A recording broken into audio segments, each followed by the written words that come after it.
قربان عید قربان عید قربان عید قربان نہیں ہے عمل کوئی یوم نگر میں خدا کو قربان. ماشاءاللہ کتنے پیارے پیارے خوبصورت اور صحت مند بکرے ہیں. مجھے تو بس بکروں میں دلچسپی ہے.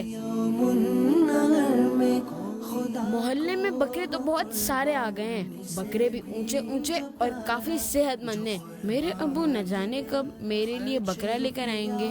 کیا ہے نہیں اس روپے سے کوئی ابا جان تو رضامند ہی نہیں ہو رہے تھے اور مجھ سے بکرے کے بغیر رہا نہیں جا رہا تھا. میرے بہت زیادہ ضد کرنے اور رو دینے پر ابا جان میرے لیے بکرا لینے چلے گئے.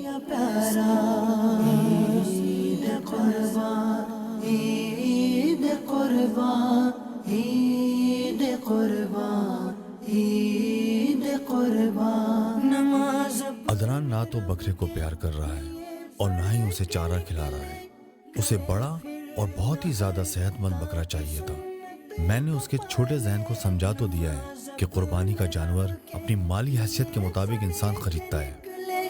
کرے پھر نہر تاکہ سنت کا پالے. ثواب سے میں دیکھو نبی نے بتایا مقابل گھر بال کے اس میں نیکی.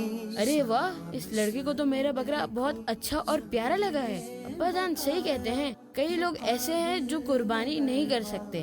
پھر تو میں بہت خوش نصیب ہوں. شکر الحمدللہ. پیارے بچوں، اس فرضی کہانی میں ہمیں یہ سمجھانے کی کوشش کی گئی کہ ہماری قربانی اللہ پاک کی رضا کے لیے ہونی چاہیے. یاد رکھیے کہ جس قربانی میں اللہ پاک کی رضا شامل نہ ہو، چاہے وہ جانور کتنا ہی بڑا ہو، کتنا ہی خوبصورت ہو، فربا ہو، تندرست ہو، لیکن اللہ پاک کی رضا اس قربانی میں شامل نہیں، تو ایسی قربانی کا کوئی فائدہ نہیں.